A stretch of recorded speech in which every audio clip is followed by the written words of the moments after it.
Good morning, ladies and gentlemen. This is Rusty 78609 on Highway 281 South, headed towards Marble Falls, Texas. It's about 9:55 a.m. Central Standard Time. Temperature 43 top up degrees. If you had a convertible, you would have the top up.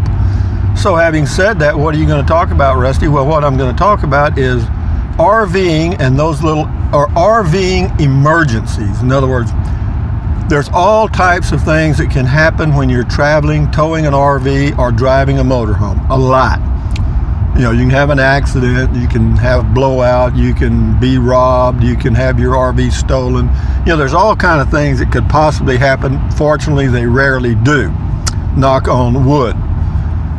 But the one I want to focus on is having a blowout or flat tire.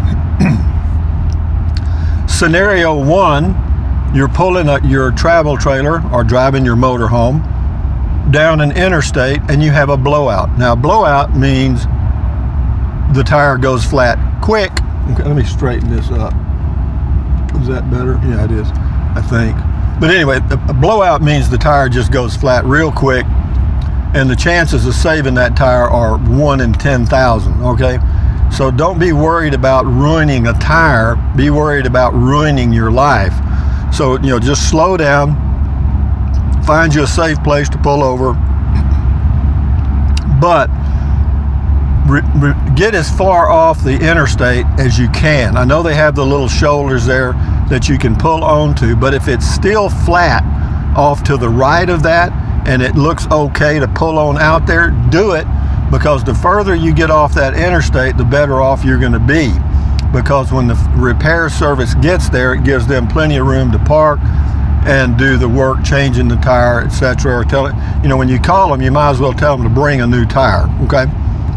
That's situation one. Situation two, and that's assuming that you're on an interstate where you have cell phone connection.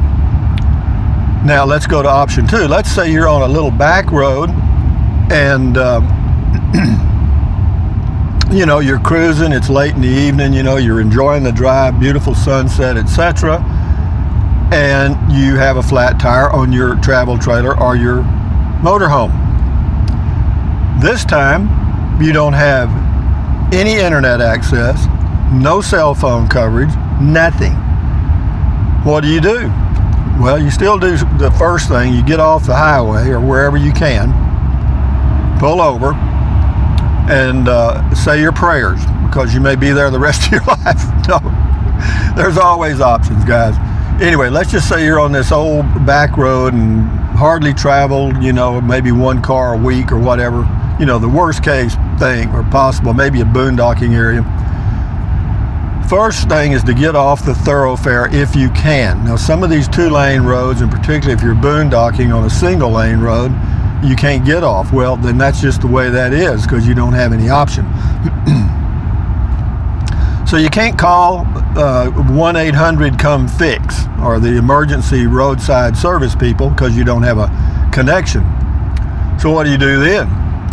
Well, option two is for you to get out of the vehicle and change the tire yourself. Now, if you have a good jack, which I always carry a good jack, you know, hydraulic jack with a handle and stuff, so I can do it easily, even though I don't want to. My first option would be to call 1-800-COME-FIX. However, if I had to, I could, because I also carry a good tire tool, you know what I mean, a good old big one, so that, you know, I got plenty of leverage to turn those lug nuts. You know, most people have the little small tire tools. Wrong. You know, get you a good old big one with a lot of leverage on those lug nuts, because sometimes when they mount them, they tighten them so tight that Arnold Schwarzenegger couldn't get them loose. That's option two, is you change the tire yourself on this lonely road.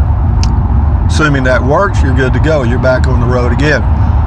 Let's just say that for some reason, though, you don't have a spare.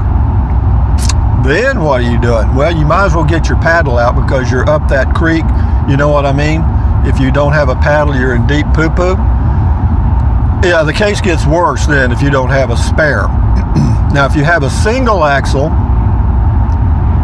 RV, you're triple screwed, because you can't just continue to pull it, because eventually the whole rim, you'll ruin everything. Now with a double axle, you might be able to pull slowly for a mile or two, because you've already ruined the tire, but you still have 3 tires holding the RV up, so you might be able to pull slowly for a mile or two or whatever and get to a spot where you can use your cell phone. That's another option. When all else fails, I mean, if you don't have a spare, you don't have cell phone service, you're out in the middle of nowhere, and you're a long way from any town, because you know where you are and you know about how far it is back or forward to a community that might have some way to repair your tire. Well, get your old thumb out, boys and girls, because you're going to have to walk. And the first thing you want to do before you leave the RV is secure it. You know, lock the door and be sure your vehicle's locked up.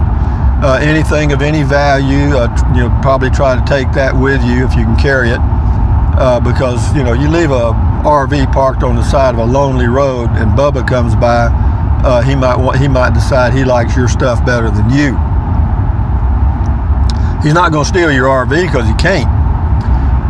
So what do? You know, if you can, if there's a high point near where you had this blowout, you might try walking up there and seeing if you can get a cell signal, because sometimes if you get out of the valleys and get up on a hill, you can get a cell signal, even though it won't be much. It might be enough to make an emergency call. So that would be an option also, you know, but you know, the final option is you got to do a little walking and get somewhere, or try to find somebody to give you a ride, possibly into town. Sometimes there's a good Samaritan that'll come by and help you fix the tire, maybe haul you into town or whatever. But anyway, and I want to add to this, if a good Samaritan does come by and help you out of your emergency situation, don't forget to give them a little pat on the back, okay? You know what I mean? $100 bill wouldn't hurt if you have it. You know what I mean? I mean, really let these people know that you appreciate it, so that the next time they might help somebody else. You know, don't be like, well, I mean, I promise you, I'd be pretty generous, even though I'm tight in a lot of ways, a lot of things. In that case, I would take care of them. Okay. In fact, I've even done this. When the emergency repair service shows up, the guy, I'll tip him 20 bucks. Sure. That way he'll show up next time. You know, if people will tip them, they'll show up, because sure, they pick up 20 bucks cash. That's just plus dollars. That's a case of Budweiser or something, you know what I mean? But anyway, having said that, guys, I'm here at Wally Mart, but you people that are traveling out there on the highways of the USA, you know, day in and day out, or month in and month out and so forth, you know, just be aware that if you get into an emergency situation, step one, don't panic. You're probably not going to die. I say probably, because you could, you know, if you didn't have any water, but you've got water in your RV and all that stuff, you'll be fine. But yeah, just be careful and get off the road. You'll get off the road. Step one, get out of the traffic. Anyway, let me end this video. But in an emergency, just a quick tip, and for you guys that RV a lot, you know what I'm talking about. If you have those emergency things, you know, the flare or the lights that blink and all that, y'all set them out. And yeah, that helps people avoid collision. And if it's at night, the problem is just tripled. Okay, if it's at night or raining, everything is compounded times 10. So, you know, have you a little mental plan of what you might do, and you don't have to write it down, but just, you know, kind of think it through, so that when it does happen, if it ever does, you'll know what to do. Has it ever happened to me? Not out in the middle of nowhere. I've had to call 1-800-COME-FIX about 3 times in my whole career of 25 years of RVing. But anyway, guys, thumbs up, carpe diem, adios, bye-bye, buy anything you want. But if you think about it, use the link to Amazon products in the description of all my videos. Why? Because I get a small commission, and it doesn't cost you 1 penny. Drink plenty of water, take deep breaths, stretch, walk, you know what I mean, the drill for keeping your health. And yeah, because otherwise you're not going to be RVing. You're not going to have to worry about it. The only emergency you're going to have to worry about is your own life. Anyway, guys, adios, and enjoy your day. This is Friday, TGIF, weekend coming up. Enjoy. Adios. Bye-bye.